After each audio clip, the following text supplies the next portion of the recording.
किसको मिले सजा। एक राजा ब्राह्मणों को महल के आंगन में भोजन करा रहा था और राजा का रसोइया खुले आंगन में भोजन पका रहा था। उसी समय एक चील अपने पंजे में एक जिंदा सांप को लेकर राजा के महल के ऊपर से गुजरी। तभी पंजों में दबे सांप ने आत्मरक्षा में चील से बचने के लिए अपने फन से जहर निकाला। तब रसोइया जो ब्राह्मणों के लिए भोजन पका रहा था, उसने सांप के मुख से निकले जहर की कुछ बूंदें खाने में गिर गई। किसी को कुछ पता नहीं चला। फलस्वरूप ब्राह्मण जो भोजन करने आए थे उन सब की जहरीला खाना खाते ही मौत हो गई। जब राजा को सारे ब्राह्मणों की मृत्यु का पता चला तो ब्रह्म हत्या होने से उसे बहुत दुख हुआ। ऐसे में ऊपर बैठे यमराज के लिए भी ये फैसला लेना मुश्किल हो गया कि इस पाप कर्म का फल किसके खाते में जाएगा। राजा, जिसको पता ही नहीं था कि खाना जहरीला हो गया है, या रसोइया, जिसको पता ही नहीं था कि खाना बनाते समय वह जहरीला हो गया है, या वह चील जो जहरीला सांप लिए राजा के महल से गुजरी, या वह सांप जिसने अपनी आत्मरक्षा में जहर निकाला। बहुत दिनों तक यह मामला अटका पेंडिंग रहा। कुछ समय बाद कुछ ब्राह्मण राजा से मिलने उस राज्य में आए और उन्होंने किसी महिला से महल का रास्ता पूछा।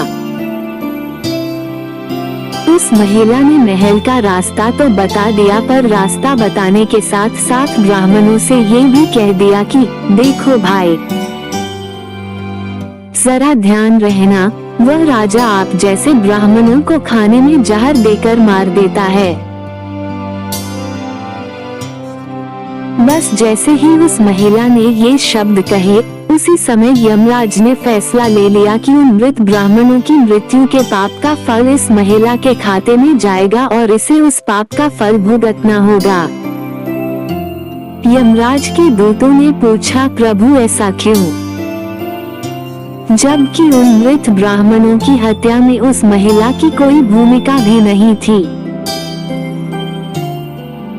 तब यमराज ने कहा कि भाई देखो, जब कोई व्यक्ति पाप करता है तब उसे बड़ा आनंद मिलता है, पर उन मृत ब्राह्मणों की हत्या से ना तो राजा को आनंद मिला, न ही उस रसोइया को आनंद मिला, न ही उस सांप को आनंद मिला, और न ही उस चील को आनंद मिला।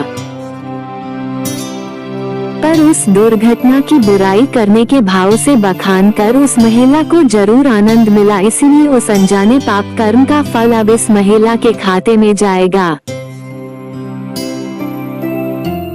बस इसी घटना के बाद आज तक जब भी कोई व्यक्ति किसी दूसरे के कर्म का बखान बुरे भाव से बुराई करता है, तब उस व्यक्ति के पापों का हिस्सा उस बुराई करने वाले के खाते में भी डाल दिया जाता है। अक्सर हम सोचते हैं कि हमने जीवन में ऐसा कोई पाप नहीं किया, फिर भी हमारे जीवन में इतना कष्ट क्यों आया? तो यह समझिए, ये कष्ट और कहीं से नहीं बल्कि लोगों की बुराई करने के कारण आया होता है, जो बुराई करते ही हमारे खाते में ट्रांसफर हो जाता है। तभी कहते हैं, जो बोले वह सोच विचार करके बोले। जय श्री राम। समाप्त। Like, share, subscribe. हमें आशा और विश्वास है कि शायद आपको मेरी स्टोरी वीडियो किसको मिले सजा पसंद आई होगी, तो आप इस वीडियो को लाइक, शेयर और सब्सक्राइब जरूर करें। और हाँ सर जी, बेल आइकॉन दबाकर ऑल पर जरूर सेट करें, जिससे आपको मेरी वीडियो सबसे पहले मिले। धन्यवाद। मेरा ये चैनल सब्सक्राइब करें और मेरे हर अपडेट आपको मिले, इसके लिए बेल आइकन जरूर दबाइएगा। आप सभी को मेरी ढेर सारी शुभकामनाएं।